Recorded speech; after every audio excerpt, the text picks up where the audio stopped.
Morning, everyone, and welcome to today's session on Women in ECE, where we explore careers, leadership, and growth in engineering. So, my name is Abby, and I'll be your MC for today. Today's event is jointly organized by the NUS ECE Undergraduate Student Council, the ECE Club, and the Department of Electrical and Computer Engineering at NUS. We are very excited to have all of you here with us as we hear from two inspiring ECE alumni who have built remarkable careers across engineering, leadership, business development, and research. Through today's sharing, we hope that you gain valuable insights into many possibilities an ECE journey can lead to, while also learning from the experiences, challenges, and growth of our distinguished speakers. Without further ado, let us begin by introducing our guest speakers for today. We are honored to be joined today by two distinguished ECE alumni, each with unique academic professional journeys.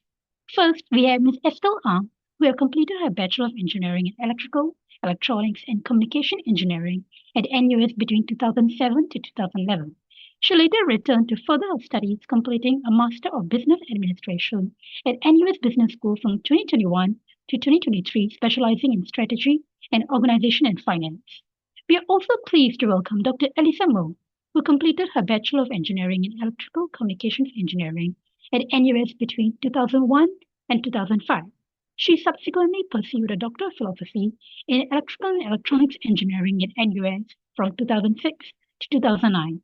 Please join me in giving our speakers a warm welcome, even if virtually. Before we begin, here's a quick overview of what we will be covering today during today's session. We will explore different ECE career pathways, gain insights into leadership and professional growth, learn about mentorship and networking, understand the career pivots, as well as practical perspectives of work-life integration. Following the sharing segment, we will also be having a Q&A panel discussion. So do keep your questions in mind throughout the session. You may also type your questions in the Zoom chat at any point during the sharing. We will address them during the panel discussion later. With that, let us begin our sharing session. To start off, it's my pleasure to introduce our first speaker, Ms. Estelle Ang. Ms. Estelle Ang graduated from NUS Electrical and Computer Engineering in 2011 and later completed her MBA at NUS Business School, including an exchange program at Imperial College 2023.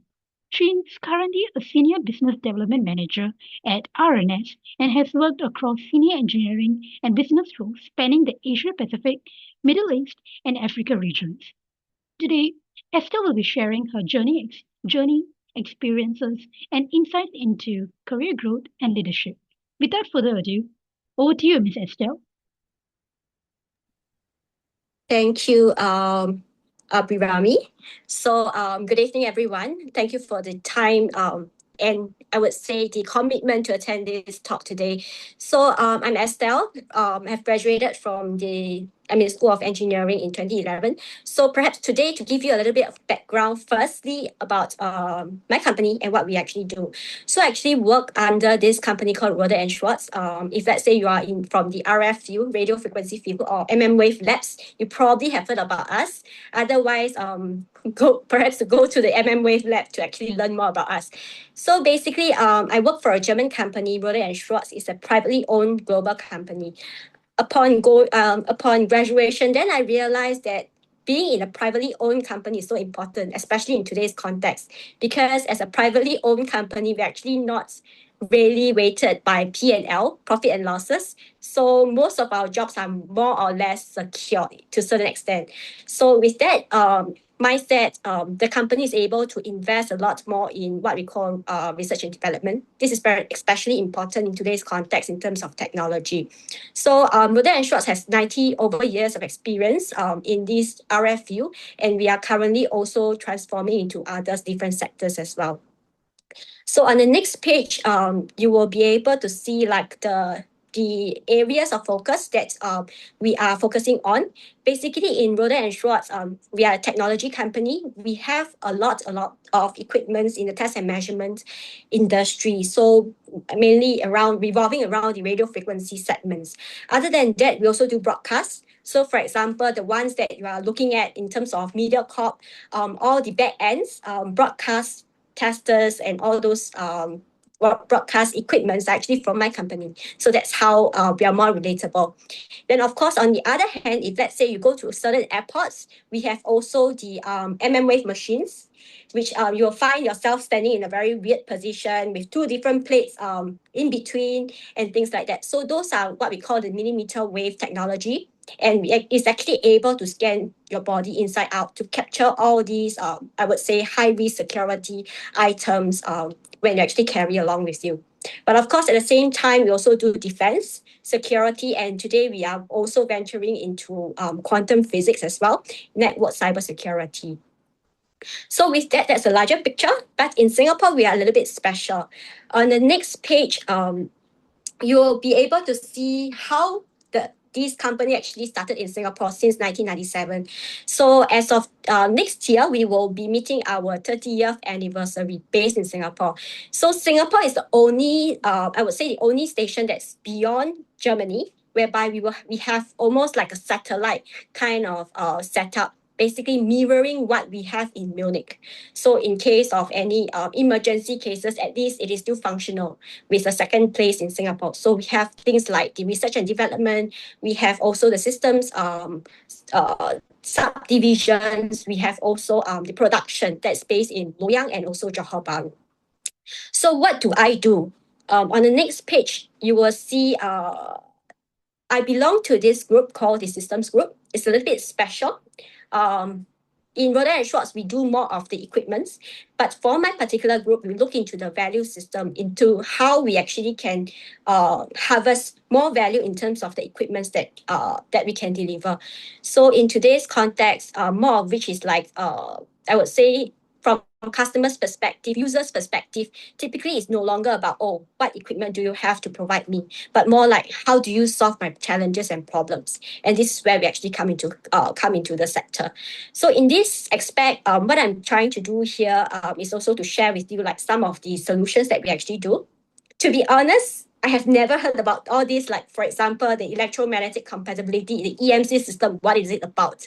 The OTA system, the type approval systems. These are things that I don't learn it during my undergraduate day, even though I probably have done a little bit of understanding in terms of design when I actually do antennas design, like how do I keep like spacings and all that.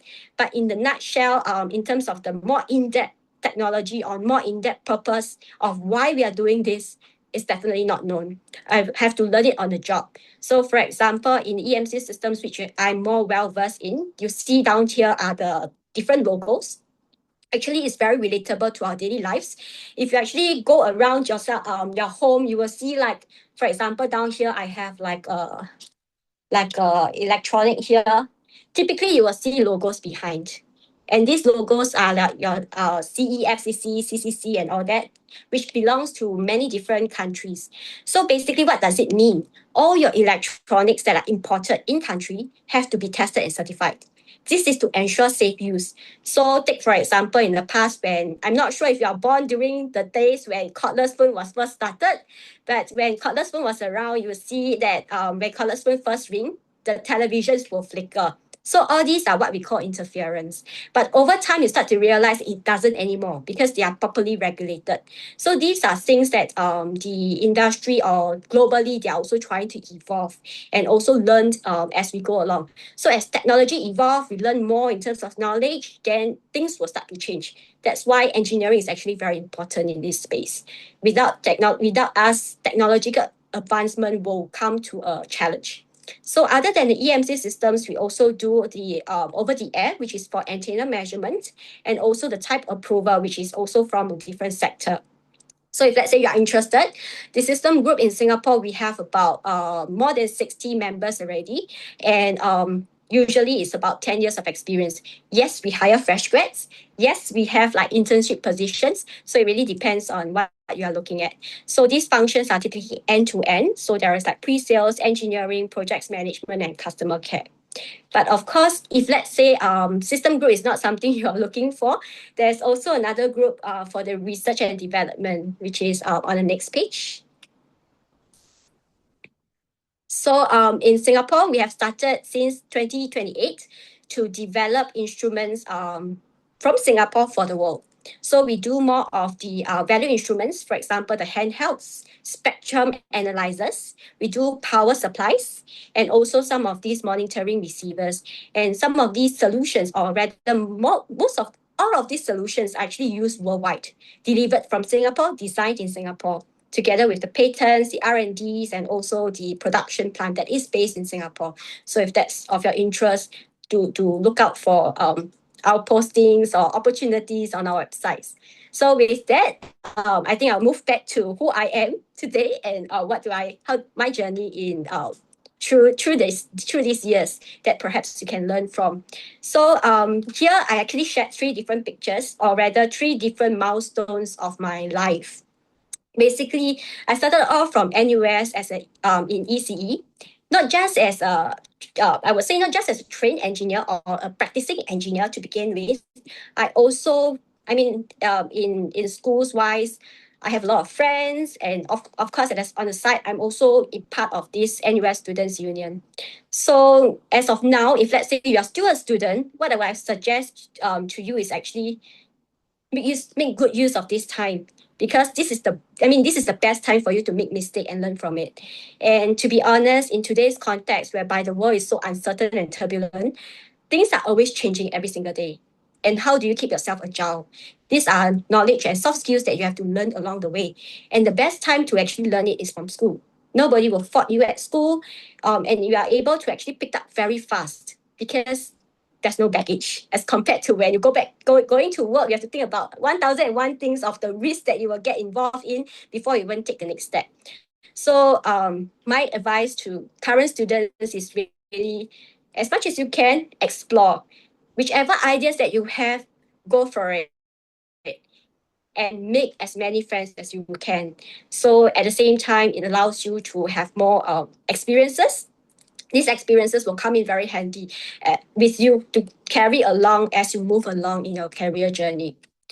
But of course, with that in mind, I didn't actually knew how this actually impacted me until I started my journey. As a young engineer, as you see just now in my company, we are more of a regional role, or rather for myself right now, it's more of a global role. So there's a lot of risk, uncertainty, and fear to begin with. Imagining you starting a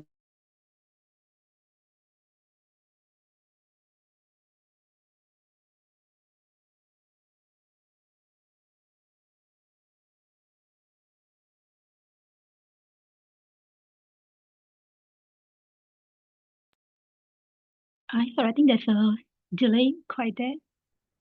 The audio got cut off.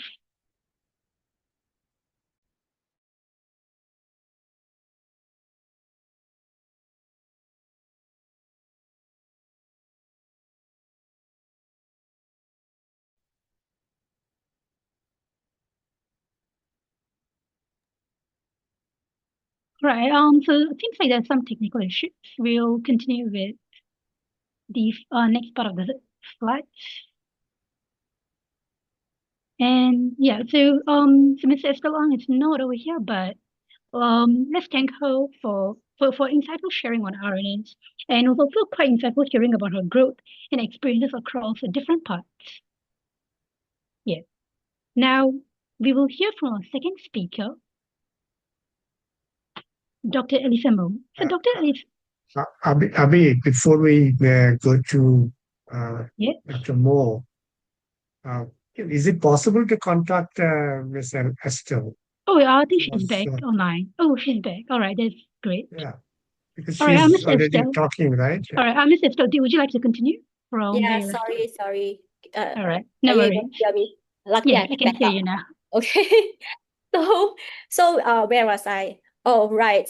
So basically, as a fresh grad, I have to start traveling on my own 3 months after I started my job. And traveling alone, it means that you have no help at all. You have probably little knowledge in terms of what you're doing, and you just have to understand, or rather understand, that you're representing a company and how do you actually get your way through. So I think that was the fear, and also that big step that I have to take at the start when I actually started working in a regional position and things like that. But that was when I also start to realize and appreciate my days in school. whereby when I was with the union, especially because I have to do a lot of paperwork, I have to do like stakeholder communication, I have to communicate with student affairs, understanding about the risks and things like that. So that actually helped me to communicate to a certain extent. And I would say I did it pretty well. At least I didn't offend any customer to begin with. And in the end, they still continue to purchase from us. So that was an experience that I start to learn only at the later type part of my career journey, that's how important it is at every little milestones that you have, that you give you give yourself a chance to learn from it. So as a young engineer, I would always say that please collect your wins, and especially so to celebrate them at the setbacks. As a young engineer, you will not have answers to everything, but at least always give yourself some credit that, well, you have done something well at some stage, at some point in life. And then to use it to your advantage, learning how to navigate the next challenge that comes along the way. So at least in terms of mental wellness and all that, things are better. And it keeps you, as long as your mental wellness is actually up to a certain strength, it actually helps you to push yourself further with your community, with your friends, or even with yourself. And lastly, in today's context, it's also about AI and all these new fast-moving changes that's happening around us. It's always important to continuously learn and understand that each of us is unique. And this uniqueness has to be loud. How do you ensure that people are aware where are your wins? What can you do to actually help them? So that's also very important. Without learning or stopping to learn, then you can't move very far because the world changes every single day. How do you keep yourself relevant in today's context? And I think this is something that, at least in my opinion, engineering studies has always been trying to teach us in that prospect, and how we explore new solutions or even to find solutions to challenges that happens along the way. So with that, I will end off on the next page with 3 little points. So I'm not sure which part of your journey you are right now, but just in case you are still in the journey of me who is still figuring out who you are, these are the 3 points that I will actually bring forth. First is to be visible. Yes, we are all engineering trained, but each of us is different. So how do you make yourself visible such that people know where is your strength, where is your uniqueness, such that you are different from others, and why should they hire you? That's the point one that we should always understand. We are unique, and what can we bring to others? The second point that I had, which I learned very late in my life, was actually to find a mentor. This mentor will be very important in terms of like giving you advices, or maybe I would say shortcuts to a certain extent, such that you don't have to like go through step by step to reach certain to go through certain challenges, navigating difficult situations before you learn. But you learn faster with a mentor because they have been there, done that. So for example, some of these pictures on the second picture that you see on the side was I would say that was me being on a Vietnamese television. I had the honor to actually represent Singapore to a certain extent because of my mentor.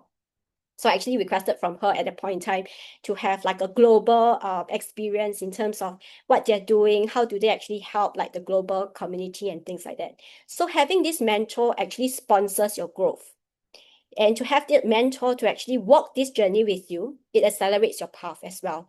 And many times when you are, perhaps you could be lost to a certain extent at some stages in life, they could be the sounding board or advisor to help you open up more doors or open up more options to where next can you be.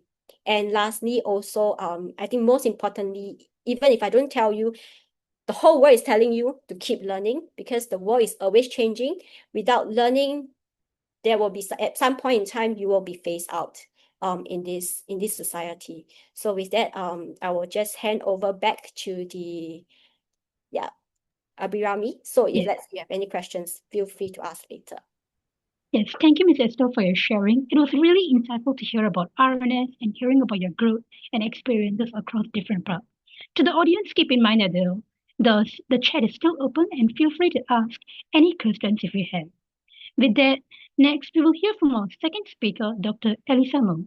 Dr. Elisa Mo graduated from NUS in 2005 with a Bachelor of Engineering and later completed her PhD in Electrical and Electronics Engineering in 2009. She currently serves as the director at DSO National Laboratories and had previously overseen DSO's advanced communication portfolio. Her journey offers valuable perspectives into research, technical leadership, and long-term growth within the engineering sector. Please join me in welcoming Dr. Elisa Mo as she shares her experience with us today. Over to you, Dr. Mo. Hi, thanks, Abby. Before I start, I must thank ECE for inviting me here. I feel very happy to be, like giving back to the community and then to be sharing my experience here.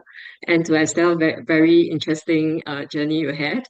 Uh, I mean, in my company, we are also using some of your RNS products. So yeah, doing great.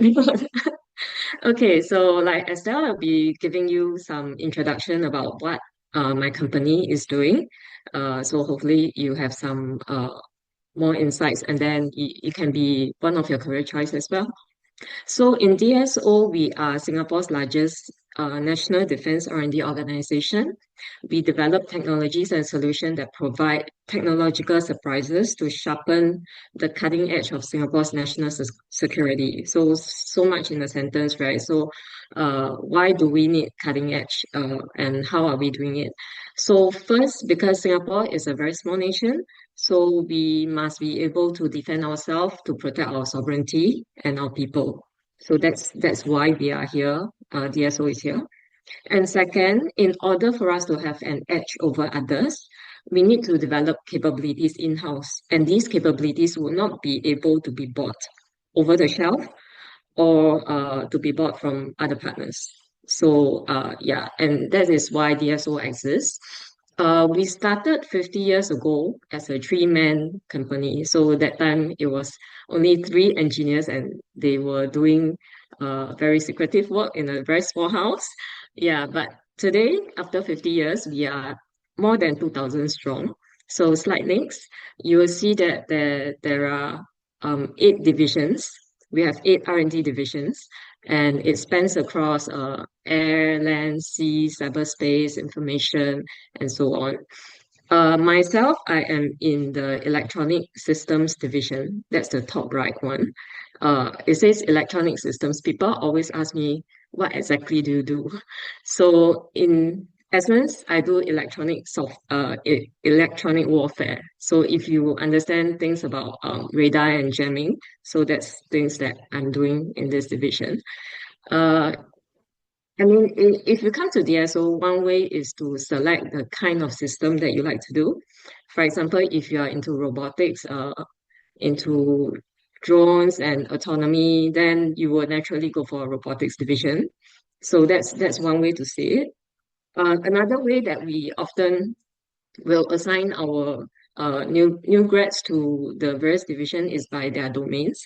For example, if you are good in artificial intelligence, uh, then some of the divisions such as information or even my division, electronic systems, will be suitable. So it really depends on what is your strength.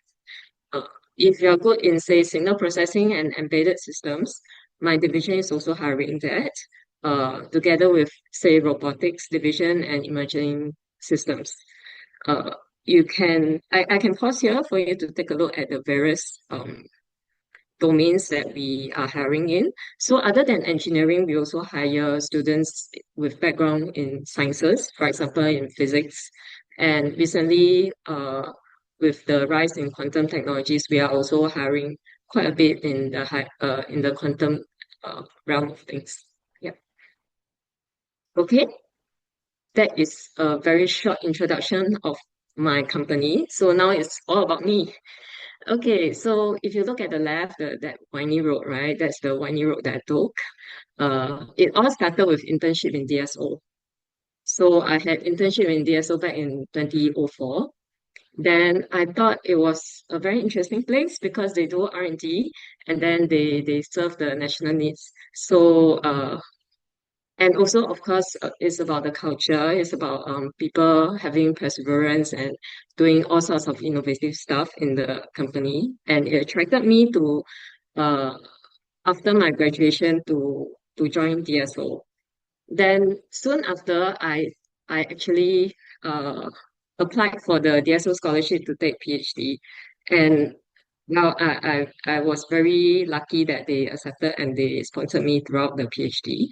Uh, After my PhD, I went on to be an algorithm engineer. So, I mean, naturally, after you take a PhD, I thought that I would be a sort of like a very deep technical researcher, hiding in the lab forever. So, so I spent a good 5 to 6 years doing algorithms. And then I took a turn. Uh, I was selected for a management path, so I actually went on to various roles within DSO. I was also seconded to Ministry of Defense uh, to do things like road mapping, forecasting of technology, and so on.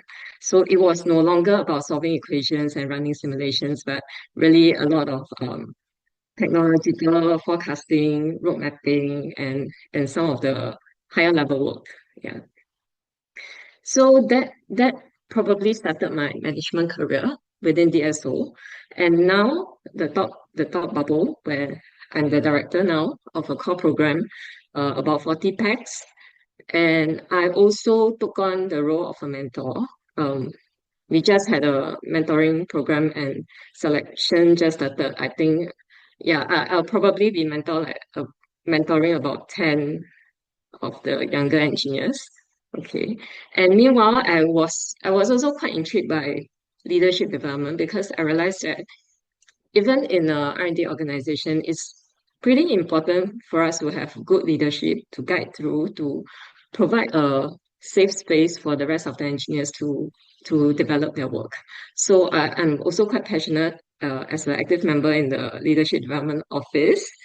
And we also have a similar women group in DSO. So I'm a sponsor for them. So we curate, for example, talks like what you all are doing now. We invite people down to DSO to give talks about career choices and advices. Uh, yeah, and we also help match our lady engineers to suitable mentors for them so that to help guide them throughout their career. Yeah, so that is basically my journey in DSO. I put there 4 pictures to remind me of 4 points. So the first one, the bottom in the middle, that one is my industrial attachment in DSO. I wanted to make a point that internship is really very important because it helps you have a flavor of not just what the company is doing, but also the culture. Culture is very important because it's something that you need to be very comfortable uh, before you can settle in and have a long career within. Yeah. So on the right is the certificate to say that DSO sponsored me for scholarship. Uh, very, I'm very grateful for this. Even though now I'm not in a very deep technical researcher path, but I must say that the training within the PhD, right, actually train up the thoughts and the critical thinking skills. So now that I'm in a management path where I need to double on various kind of new technologies, for example, I need to learn about AI, I need to learn about quantum, is the critical thinking that helps me grasp new concepts very, very quickly and allow me to map all these concepts to eventual systems. So although I'm no longer working on a single niche topic, right? I feel that the training throughout the PhD actually served me very well. Yeah. So on the top in the middle, there's a plug, right, that says you make all the difference. Uh that was my first experience as a leader. I was a program director of a group of about 15 packs. Um, I was actually the youngest of them all, and the rest were like 80% men. So when I was like appointed their boss, I told them, I know that I will know more than y'all because y'all have been this for 20, 30 years of your career. Yeah. But I hope to make a difference by, helping you connect the dots, network with the customers, help to translate operational requirements to technical requirements. And they actually remembered my speech at the start of the appointment. So when I eventually left the team for another role, they gave me this plaque. So it was a good reminder that it is not leadership really requires support from the team. And I would say that there's no PhD in leadership. You just have to learn along the way. Yes.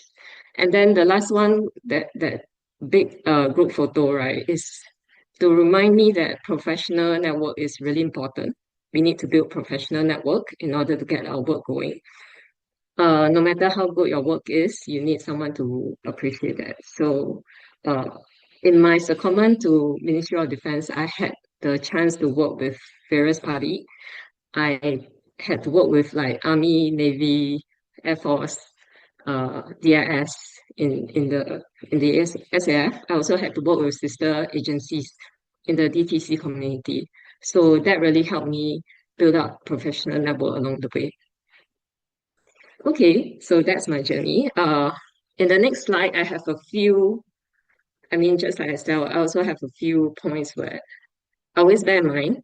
I find that these points consistently drive me along on my journey. So the first one is meaningful work.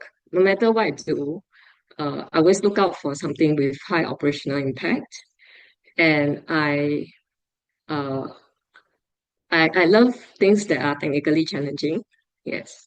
Uh, I realized that regardless technical path or eventually as a manager, this still resonates with me. The second part is to be able to learn and grow.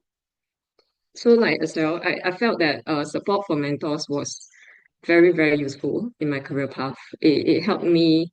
I didn't have to start from scratch. So I could learn from their experience and then yeah, use that experience as a support to know that no, I'm not alone in this journey. Then of course I touched on the experience and professional network gain just now. And the last part is I thought it's useful to, although many of you are probably specializing in a single domain, it will be helpful for you to also read widely.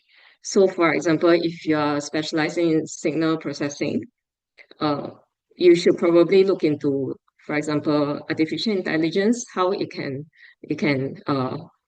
enhance the signal processing, as well as like new areas like quantum. So which might be uh, radically transforming the whole domain. So yeah. And the last part is very important. Whatever I do, I need to have fun. So along the way, having fun is also a process of growing up. So along the way, I did make mistakes. I did fall down, pick myself up, sometimes a bit of tears here and there. But I think all these are part of the fun. And yeah, whatever you do, you need to be enjoying yourself. That's very important. Okay. Do I have one more slide? Okay. This is particularly for myself as a younger manager in my company, and also in the midst of many, many men. We have about 80% men compared to 20% ladies. And when we go into a management level, the percentage drop even further. So I always remind myself to be brave, to be ambitious, uh, don't limit myself, and then try to focus on the outcome and the benefit that you'll be bringing to everyone. Yeah. Okay. So with that, I'm done with my sharing. Hope it's okay for everyone. Good. All right. Thank you very much, Dr. Mo, for sharing and joining with us. It was really insightful to hear about DSO and your reflections on growth and finding meaning in your work. With that, we would now like to open the floor to questions, which will be handed by Lynn and Tito. If you have any questions for either of our speakers, please feel free to type them in the Zoom chat. Lynn and Tito, you may continue. Hi, thank you so much to Abby for singing up to this point. So we have a few panel questions that we'll be starting off with. And if we have any audience questions, we'll interject those between the panel questions. So to start us off, let's approach this chronologically with the questions for both our guests here today. So first question is, did you intend from the very start to end up working in the field and role that you currently occupy, or was it like something that you sort of happened upon during your years at NUS or during your work?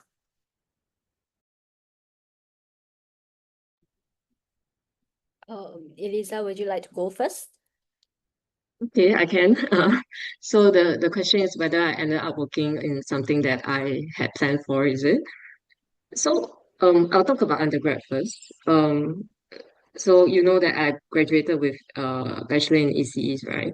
So actually ECE wasn't my first choice. My first choice was pure science mathematics. And I gave my application form to my sister, and my sister took a look and she helped me cancel it, and she wrote engineering as my first choice. So so I ended up in engineering faculty. But anyways, I think what really eventually led me to my this career, as I mentioned earlier, will be internship. Yeah. So that was when I really saw how engineering could be put into practice, and then how people actually work as a team with different expertise, working together, solving challenges together, and eventually going outfield, test out their system, and delivering it to the users, which is SF. So yeah, that was the turning point, which really really pushed me into this career in DSO. Well, you have a very interesting system. Okay, for me, it's a little bit interesting. So, if let's say we are talking about why engineering, I think each of us we have like various different reasons of why we actually do, to pick engineering as a undergrad degree. For me, it's really by dividing and conquering. So I just basically cancel whichever that doesn't make sense, and then it landed me on engineering because I thought it will actually open up my path. I actually did a lot of those holiday jobs in banks. So at first I thought I would end up in a bank. Then subsequently I realized that, well, banking is not challenging enough. Yes, money is good, but it's not challenging enough. But how I actually landed in Roder and Schwartz was actually by encouragement of my friends from NUS. Also from ECE, there is another friend of mine who actually entered Roder and Schwartz first, but actually he exited with the company before me as well. So with encouragement from my friends, I actually joined this company knowing that as a fresh grad, I have to fly. As a fresh grad, I have to learn like different cultures and all of those. But I thought it is an experience because I was still young at that point, no baggage, no nothing. So that's the best time for me to explore the world. And to me, it's okay to fail because I have nothing to lose as a fresh grad. So that's how, with support from my friends from ECE, it got me to my first job, and it just goes further from there. All right, thank you guys so much for your really detailed answers. Thesa, I believe there are a few questions in the audience from the chat. I'll let you handle those. Thank you, Lynn. So for the first question for both Miss Anne and Dr. Mo is, where do you find mentors, and does every company have one for fresh grads?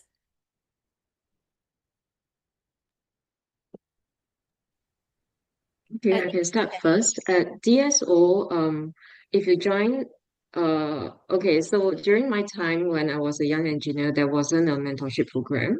So I had to find my own seniors whom I didn't know this notion of mentor. So I just went to find seniors whom will understand my challenges, and I start talking to them. But now in DSO, we do have a official mentor-mentee program. So uh, you're not assigned a mentor, you can actually choose your mentor. And mentor will be someone who is at least one or two ranks higher than you. Yeah, that we also have a different kinds of mentor. One is for technical, so you can seek technical guidance, and the other one is more of a career path. Yes. As for my company, to be honest, for fresh grad, there isn't like a so-called mentorship, official mentorship program. But what I realized, because I'm a mentor myself and I mentor mentee from the outside as well. So to be honest, in Singapore's context, there are many mentoring support in the region. So for example, I mean in NUS, I think we have an alumni mentoring program as well that you can actually tap on if let's say you are keen. But of course, these mentors will be focusing on engineering sector, industries, and all that. So if that's it, that's something that you would like to explore. That could be a pool of mentors that you can actually look up for. The other one is if let's say you're a female, there is this Young Women's Leadership Connection, who they have mentoring programs as well for, catered for different ages. So these mentors are very powerful to a large extent in terms of like their achievements in the community, or some of them could be even politicians. So their way of thinking and also their viewpoints are a little bit different. Experience are also different, because to be very honest, even if let's say you're not from engineering sector, many of these leaders today are non-female. And how do us as female actually navigate across all these industries, leadership and things like that will be very important and critical for us. So it is applicable whether or not you are from engineering sector, banking as well, even if let's say at the ground you see a lot of female bankers, yes. But as we move up the corporate ladder, I mean this has always been a case of like we just get less and less women leaders in as we go up the ladder and things like that. So how do we actually increase these women I would say proposition or composition in terms of like the leadership ladder? And with that in mind, I think for women, we do not want to be like privileged leaders, but how do we actually put ourselves there on par in terms of meritocracy, that people actually see us? Because females sometimes we are like too shy, or maybe we tend to like discount ourselves for our values. In times like these, mentors are actually very important to be like our support and also encouragement in terms of like moving up the ladder, where or being ambitious, like what Elisa has mentioned. So you don't actually discount yourself, or even just brushing your ambitions aside, with mentors to actually guide you along the way. And lastly, what I also found very interestingly and very important that I actually do today, go and find your own mentors. You don't need an official program to actually have a mentor.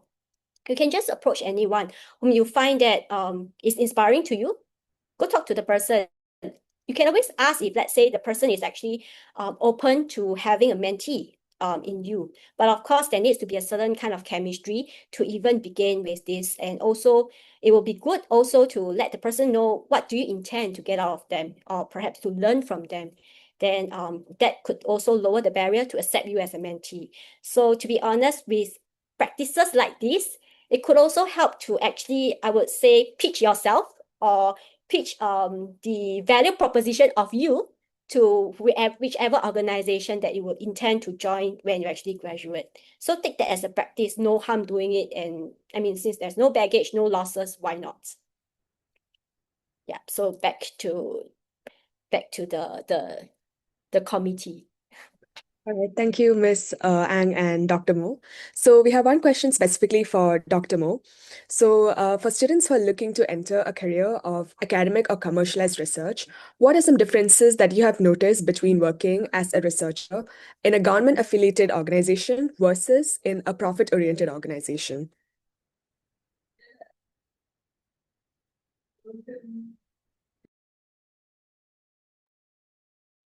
Okay, I'm not very sure what you are looking for here.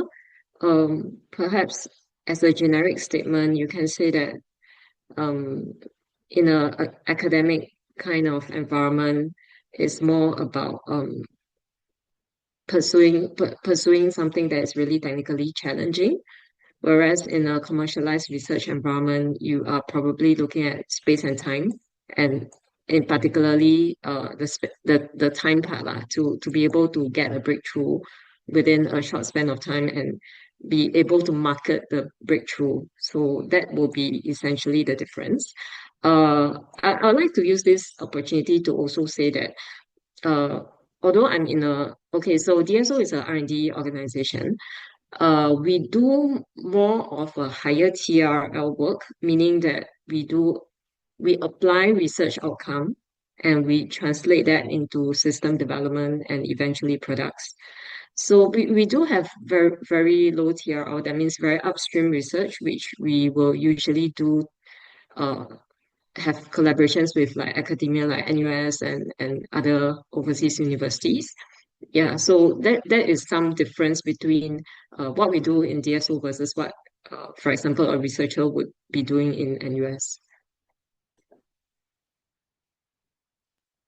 All right, thank you, Dr. Mo. Now we have one question for Ms. Ang. So, what are some practical benefits of meritocracy, diversity, and inclusion that you have witnessed across your education or career? Wow, that's a tough question. Benefit, I don't really see any benefit, to be honest. In fact, the reality of this world is that, at least from my world that I see, as women, we do not have we are definitely so-called I mean, in the engineering sector, women is not like the majority. We are the minority, and with organizations who that are male dominant, I would say, to a large extent, sometimes they don't see us as equal. But how do you actually present yourself? And also, it's important to call out, like, for example, the unintended discrimination, because sometimes it's just because of like blind spots, because it's largely male and things like that. They may not be as sensitive when it comes to gender, when it comes to fairness, when it comes to the words that they use. But when you actually stand up to yourself, be firm, and not being like discounted just because we are female. Females, you're behaving this way because you're female, you're emotional and things like that. Sometimes it's good to actually call it out, because, to be honest, it's not happening because we are females. Sometimes, to be honest, even the males are emotional, and if not more emotional than us. Because as females, we are self-conscious. So when we are more self-conscious, we tend to avoid behaving in a certain way, just so that the males don't judge us like that. But when the males are actually the male engineers or the leaders who are in the same space, because they're so extra comfortable, sometimes they tend to forget. So these are I would say in real reality, this is what really do happen. So sometimes we have to learn to accept that this is what the world it is, but also be appreciative, also to understand that we are different. Yes, we are different, but what advantages do we actually bring? Because we know that we are perhaps the minority in a certain extent to a lot of different industries. How do we actually put that to our advantage to bring this value back to the organizations that we are in? Is very important, especially today, I would say, as a female leader in the company, what I could also bring was empathy, because perhaps I could see more than what the male counterparts couldn't, just because I've been through it and navigated it. And how, with that in mind, it became a strength to support the younger engineers to navigate their journeys. Because in aspects like this, the younger generations, they wouldn't care whether you are like a female, a male, or whichever. They may face the same issues as well. So how do you actually help them to be their support and strength to navigate all these challenges that comes along the way? So yeah, sometimes we have to accept the reality, and how do we actually move or navigate along this way, I think is very important to us. Yeah. Thank you, Ms. Ang. I think, Lynn, you can continue with the questions that you have. Cool. All right. So the second panel question that we have today is for our student learners, listenings, who might be trying to learn more about how to prepare themselves for a particular field. What would you two say are some actions that someone could take to make themselves a bit more of a suitable hire for your specific role in engineering?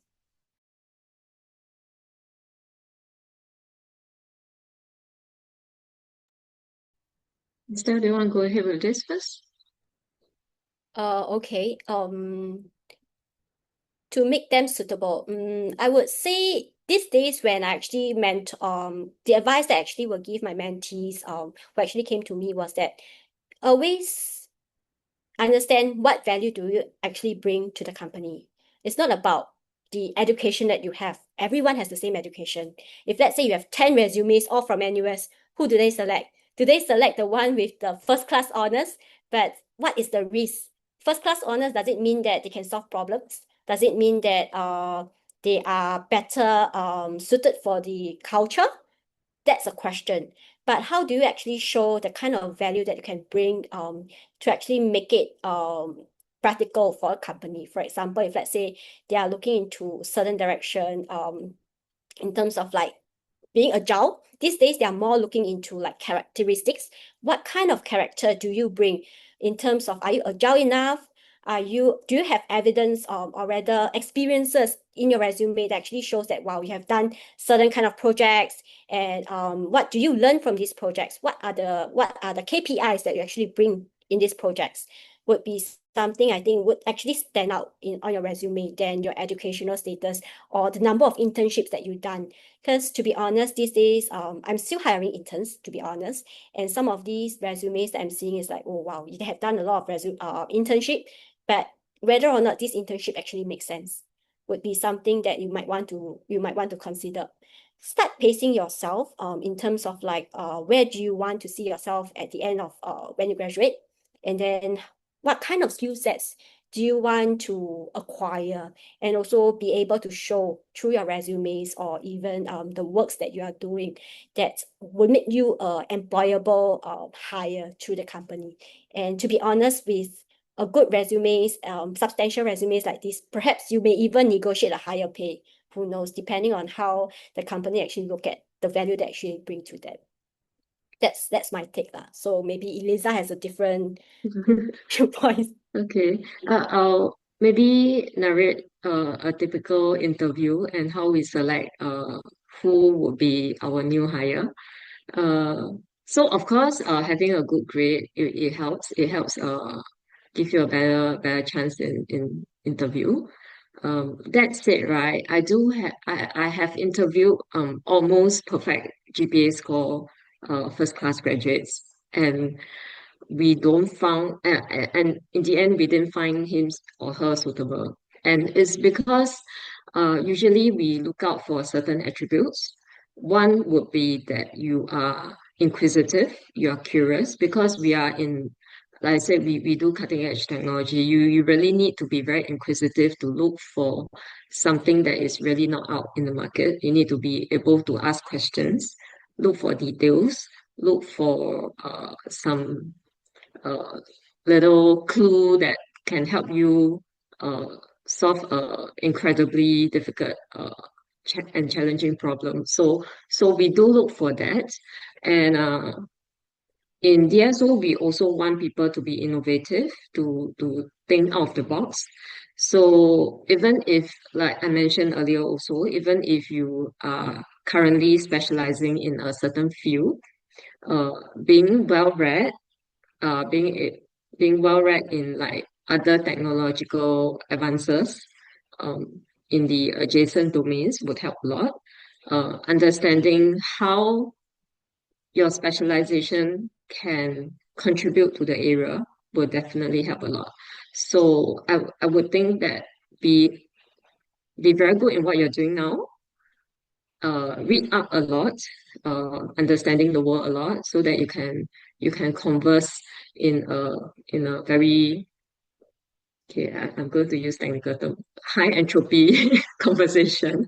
Yeah, so that you feel you give an impression that you're well read, you're inquisitive, you're innovative. That will certainly help a lot. Yeah. All right. Thank you guys for your insight and very different perspectives actually, because of your different experiences. All right. I want to check. All right, there are some more audience questions. So, Thea, I'll pass it on to you for now. Okay, thank you, Lynn. So this is from someone who is trying to make like a career shift, a career switch. So the person has 3 years of working experience, 2 years as a digital design engineer, and the third year they have been working in market expansion, and now they want to explore different engineering roles from scratch. So how do you suggest that they can display in their resume so that they have a chance to land an interview? Because most of the roles that they have looked at are for like fresh grads or with more experience. So how may they how may they position their skills in their resume so that they can have a chance at an interview for these roles? Can I just clarify that this person is looking for a fresh start and not a career switch, and not a They're looking for a fresh start, like a career switch, basically, yeah. So they want to like explore different engineering roles. So for example, this person who has been doing digital design doesn't want to be a digital designer anymore. Correct, yes. They want to explore different Okay, engineering roles. sure. I mean, in your resume, you can be very I mean, clear and frank about this, that you are exploring a career switch. And I mean, then you have to sort of um be put in the same light as the others who are just graduated. And then, of course, as per all resumes, you have to put up like the areas that you are interested in, uh, the areas of specialization that you went in, and some kind of some suggestions of some of the actual engineering roles that you want to do. Yeah, that will help a lot. If not, there's another possibility that you can ask for internship. Then I mean, internship will be a good chance for you to do like a 3 months or 6 months. Uh, I mean, you can try out the role with the company before you decide, or the company decide that this is a good match. Yeah.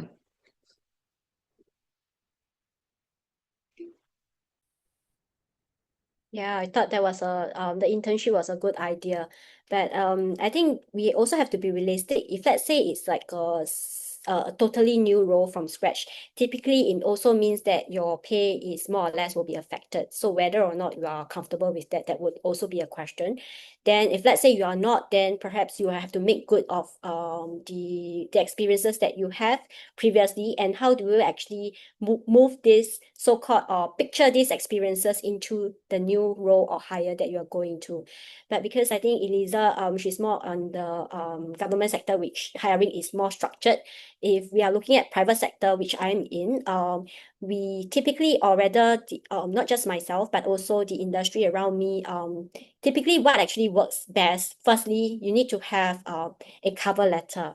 Bring out the points or the strengths of what do you have to offer for the new role that you are looking at. Don't try not to mention too much about while you switching roles and all that, but more like in all your different roles, what are the traits or attributes that you think will actually help you to help the company or the role that you are going for to actually make good of your value. So that's point one. Then also at the same time, and also helping the hiring manager to understand why do you want this job. So always be sincere and authentic in terms of your resume. Because to be honest, I think some of these hiring managers that I came across was that in Singapore's context, typically we do not have a cover letter. We just submit a resume like any others, and your resumes, our resumes are usually cookie cutter.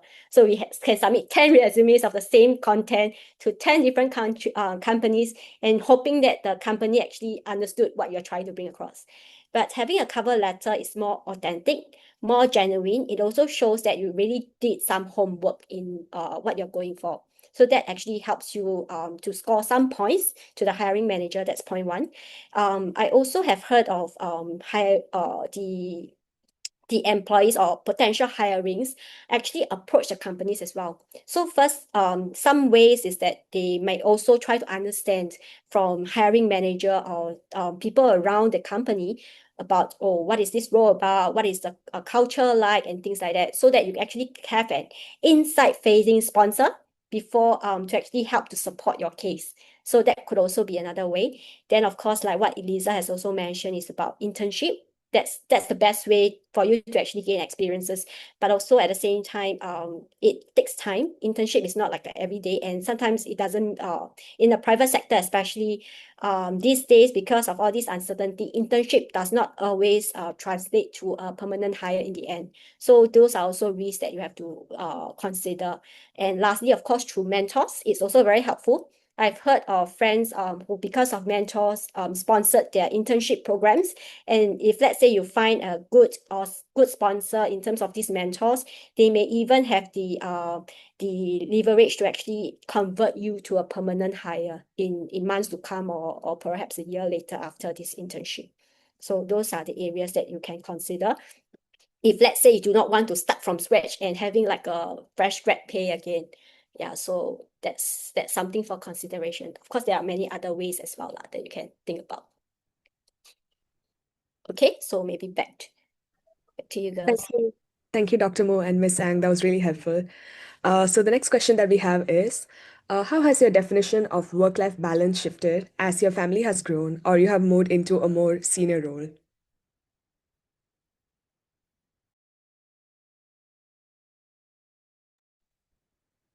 Okay, as a young engineer, of course, I was very passionate about work, and then I can stay in the lab, and then I can work until, I mean, no one asked me to do OT.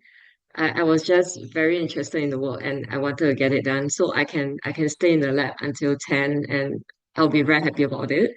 Yeah. Of course, as I age, yeah, and as I have a family, things needed to shift.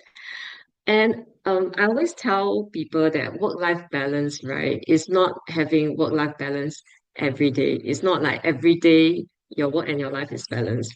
So I have years that I needed to take a break for family, and I did so. I mean, months and years. Okay, and I did so. I also had years where my role required me to do more, and then to go to travel overseas rather frequently.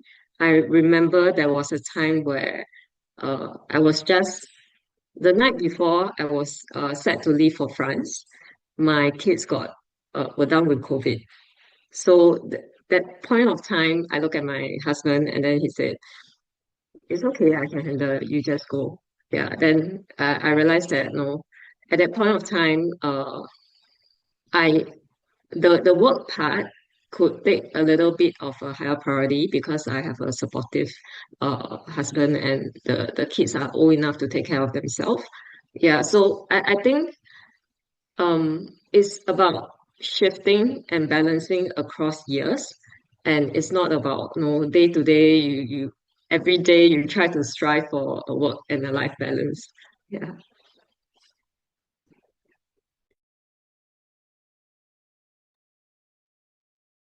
Yeah, I thought that was a good one. To be very honest, in it there is nothing very much about work-life balance these days that we mentioned to about, but it's more like how comfortable are you at different stages of your life, like what Eliza has mentioned.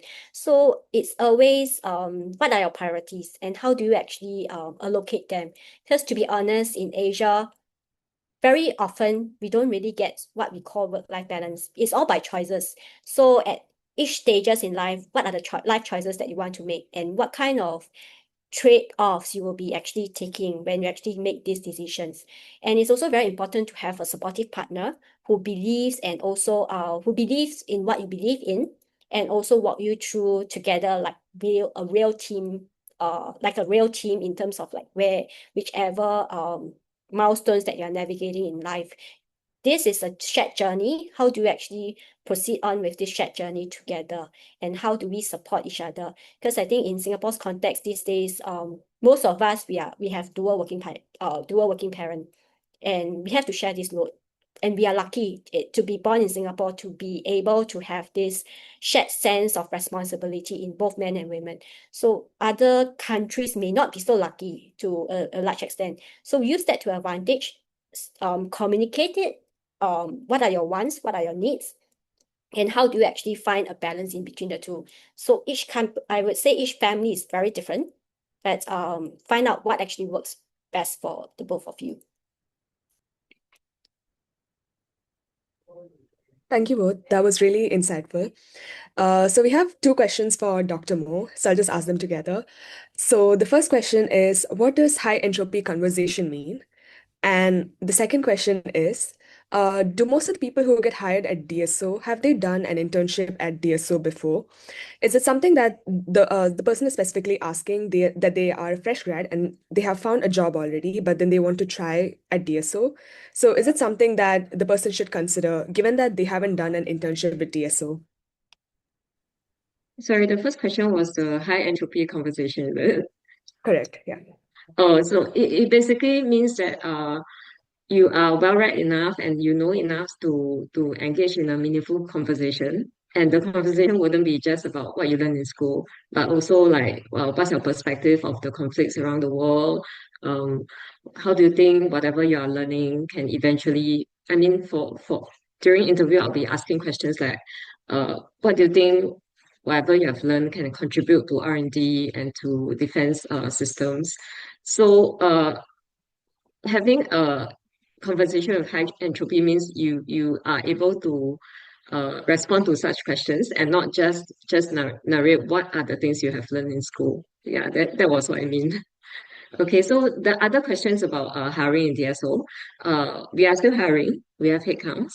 Uh, we do have interns who are coming back to DSO, and it's still not enough to fill up the headcounts that we have. For example, in my program, we have three students coming back, as in they took internship and then we gave them a undergrad scholarship and now they are coming back. With that, I still have about two or three headcounts to fill. So recently, my hiring manager has given me quite a list of names from NTU. I haven't received anything from NUS, so yeah, we welcome we welcome that. If you look at for DSO website, and then I'm sure there'll be a link that you can submit your resume with. Uh, if you want, you can submit with me. I'm okay with that too. Um, entropy, okay. Uh, then maybe just a very small tip. If you haven't have a LinkedIn account, go and make one. Because most of the time when I look at the student's resume and I find it interesting, I will go and look for the LinkedIn account and I will want to understand him or her better. Yeah. Thank you, Dr. Mo. I think, Ling, you can continue with your panel question. All right. Those were like such interesting responses, to be completely honest. Okay. We are a little bit beyond, Abby, I just want to check with you. We are a little bit beyond the time frame that we allotted currently for the talk, is it? If the speakers are all right, we could continue with the remaining Right, just questions. because, yeah, Yeah. would our guests be okay with continuing with the panel questions? There are just two left, but like if you guys, need to leave, that's also totally real because, we did schedule it for 1 hour only.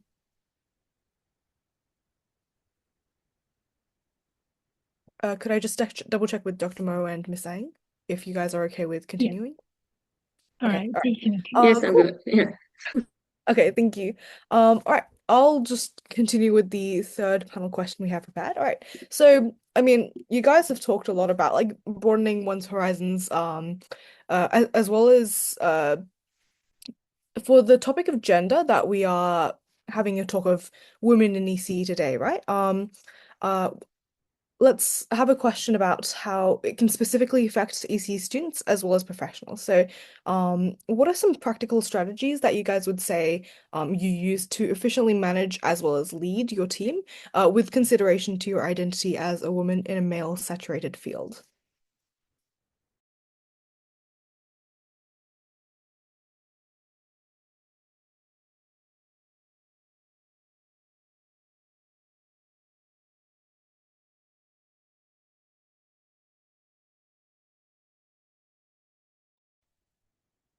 Okay, I can try to do this. I'll take the questions in parts. So what are the practical strategies that you employ to efficiently manage and lead your team, right? The number one rule is you're not the smartest in the room. I always go by this rule that I am not the smartest in the room. That everyone is good in their own domain, and I'm probably the newest yeah, I mean newest kid in the block. So that really helps. And I will identify what are the strengths of each member in the team. So make full use of their strengths, uh, and also understand their weakness, so that when this team member is weak in a certain area, you have someone else to complement him. That is one. The other one is for myself, I always ask myself, what is my value add? If everyone is already very good as a team, then what's my value add? So far in a technical organization, usually my team is very technically inclined, but they might not be able to elevate themselves in the light of, like, for example, communicating with the users, understanding their needs, and translating user needs into technical challenges and problems to solve. So that's where I come in, and actually it has worked for me for quite a bit, that I value add as this translator between the tech and the operational side. Yeah. Then on the second point, on consideration to your identity as a woman in a male saturated field. Actually, I have never thought of giving any special treatment because I'm a lady. Yeah, in fact, I like to sort of join the team, especially when the team go outfield. Let's say, uh, they need to fly a drone, they need to test the system. I'm actually very happy to join them because I really like to see things that are working in the field. So my consideration as a woman is more probably that I offer a more balanced view. I think ladies tend to do that. Ladies tend to be a good role as a chief integrator, to be able to provide this balanced view and to be able to rate team your team uh, in things that maybe the guys would have overlooked. Yeah.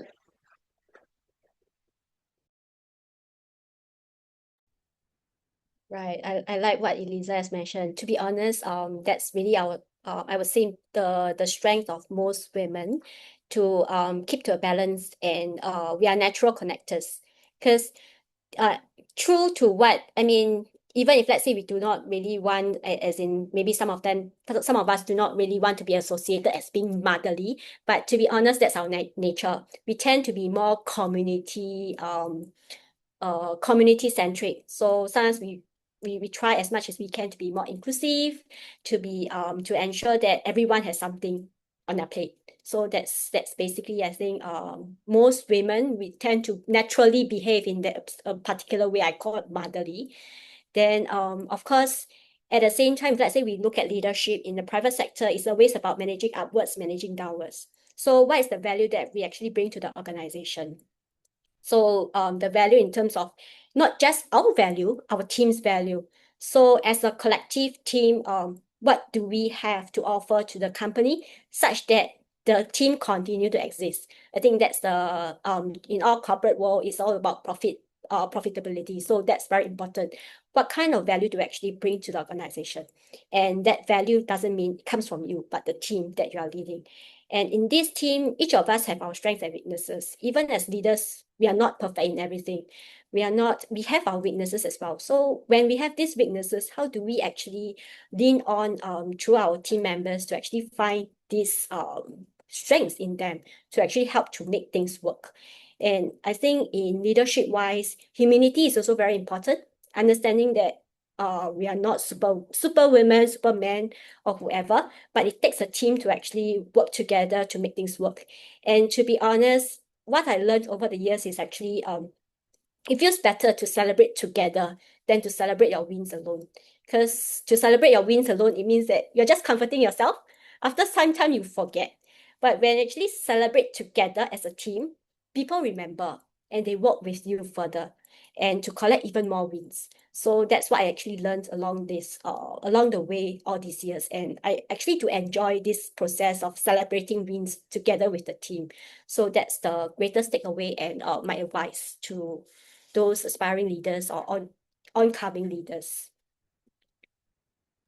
Thank you very much for the depth and sincerity in both of your answers so far. Thirtha, can I just double check, are there any more audience questions? Yes, there are, but I think since we're exceeding time, we can just continue with the last panel question.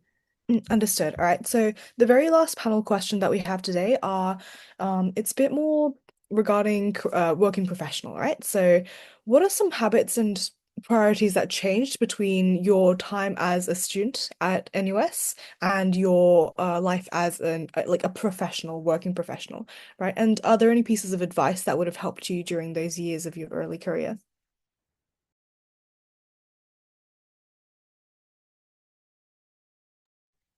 Christian, you want to start? Wow, that's a challenging question because I've graduated so many 10 years ago. As a student, I think let me try to recall as a student when I actually first graduated, I think the first thing that came to me was like fear and lossless. So what's next for me in life? Uh, and you go to a company thinking that you are there to learn. But if let's say you are in the private sector, always remember you are a I would say an operating cost. And how do you actually make this operating cost a profit to the company or value to the company is something that I learned of importance over the years.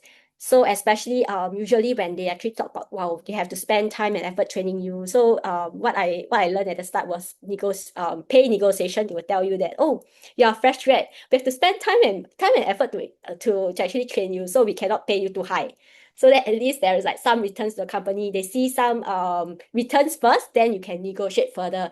So that's what I realized that, oh wow, even as a fresh grad, I have to start thinking what's the value that I can actually bring to the company. And some of the keys or hints that we actually can gather is through the job description. What are they looking for? Based on experience, do you have it? And how do you actually show the company that you are going for that you do have these values and learn fast? That's also very important. So at least in the shortest possible time, with the amount of learning, be curious, learning fast. Being curious helps you to learn fast, and with that, it helps you to convert yourself as a cost to something of profit to the company in the shortest possible time. Then that will actually help to elevate your career in a faster pace in time to come. At least that's from the private sector's experience. So maybe to Eliza. Yeah, I was thinking what has changed. Definitely during school days, it was more late nights, very, very late nights, and late nights with little sleep and start lectures again. So you probably don't want to do that in your working life because you need to keep a clear mind. So the other thing is as a student or very, very early in my career, I'm more like a bumblebee. So knocking everywhere, trying everything, asking a lot of questions. Yeah. As you get more senior in your career, you probably need to prioritize what is really important to you. I mean, you still stay curious, you still read a lot, but when it comes to actually doing things, you may need to prioritize because you want to look deeper. You cannot be just bumping around. That is one. The other one, our advice would probably be instead of just asking questions, offer suggestions that will really elevate your the professionalism in within you. In your early students days, you don't know anything, so it's fine to ask a lot of questions and expect answers.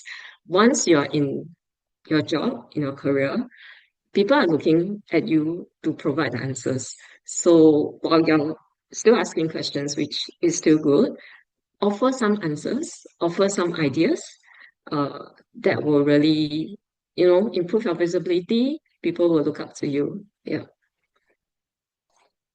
Hope that helps.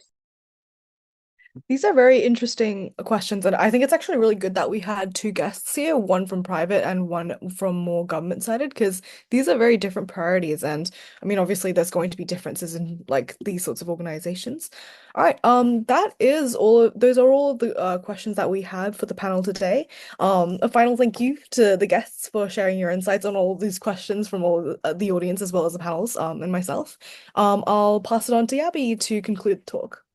All right, thank you, Lynn. So yes, as we come to our the end of today's session, I would like to once again extend our sincere appreciation to Ms. Estelle Ng and Dr. Elisa Mo for taking the time to share their experiences and valuable insights with us. We hope today's session has inspired everyone and provided a broader perspective on the diverse opportunities available through an ECE background. Thank you everyone for joining us this evening. We truly appreciate your participation and we hope to see you at more future Women in ECE events. With that, we will conclude today's session. Thank you once again and have a pleasant evening.